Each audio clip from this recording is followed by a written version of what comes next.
చంద్రబాబు నాయుడు గెలవాలంటే జగన్ బ్రతుకుంటే కష్టమని భావిస్తున్నట్టున్నారు. జగన్ ఏదో హత్య చేయాలని కుట్ర పన్నుతున్నట్టున్నారు. ఎందుకంటే ఈనాడు వాళ్ళకు వార్త రాసుకొచ్చింది. సీఎం వస్తే చెట్లు నరకాల్సిందే అంటూ ఓ ఫోటో వేసి, ఇక్కడ అన్నీ చూస్తే చెట్టు ఎక్కడ నరికినట్లేదు, అంతా చెట్టు అట్లాగా కొమ్మలు నరికారు. ఎందుకంటే హెలీప్యాడ్ పెట్టారు. మరి హెలీప్యాడ్ ఎట్లా పెడతారు చెట్ల కొమ్మలు నరకకుండా? నాకు తెలియక అడుగుతాను. చంద్రబాబు గారు హెలీప్యాడ్లో దిగేటటువంటి సందర్భంలో అక్కడంతా పూర్తిగా పచ్చగా ఉండేటువంటి చెట్ల మధ్యలో నుండి ఆ కొమ్మల మధ్యలో నుంచి ఏమైనా దిగుతుంటారేంటి ఆయన? ఏమైనా లేకపోతే అదేది బెలూన్ వేసుకుని దిగుతుంటారా, పారాచూట్ కానీ అట్లాంటిది? ఆయన హెలీప్యాడ్ దగ్గర ఎక్కడో ఎందుకు?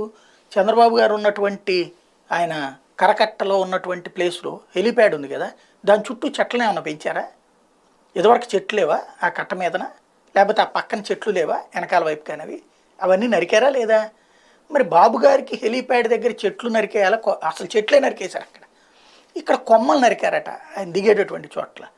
ఎక్కడో ఎందుకు రోజు ప్రతిసారి జగన్ వస్తున్నప్పుడల్లా ఇదే రచ్చ చేస్తుంటారు. అసలు విషయం ఏంటంటే చెట్లను ఎవడో నరకట్లా, చెట్ల కొమ్మలు నరుకుతారు. అసలు జగన్ వెళ్ళినా వెళ్ళకపోయినా ప్రతి 2 నెలలకో 3 నెలలకో ఒకసారి నేను చూస్తా గుంటూరు విజయవాడ కార్పొరేషన్లో రోడ్ల మధ్య చెట్లు కొన్ని అవి ఆక్సిజన్ ఇస్తాయో లేదో తెలియదు కానీ తొందరగా బుష్లు వచ్చేస్తాయి, పెద్ద పెద్ద కొమ్మలు వచ్చేస్తాయి. మొదట్లో అది చూడడానికి బాగుంటాయి, ఆ పూలు గీలు లాంటి. తర్వాత వచ్చేటప్పటికి అది పూలు ఉండవు, ఆ పెద్ద చెట్లకి వచ్చేటప్పటికి ఆ పచ్చటి ఆకులు ఉంటుంటాయి. ఆ తర్వాత అవి బస్సులకు తగులుతూ ఉంటామో ఇయ్యో బిగిన్ అవుతుంది. ఆ తర్వాత అవి వచ్చుతున్నారు, కట్ చేస్తున్నారు, మొండి చెట్లలాగా మిగులుస్తున్నారు. మళ్ళీ 2-3 నెలలకు అవి వచ్చేస్తున్నాయి.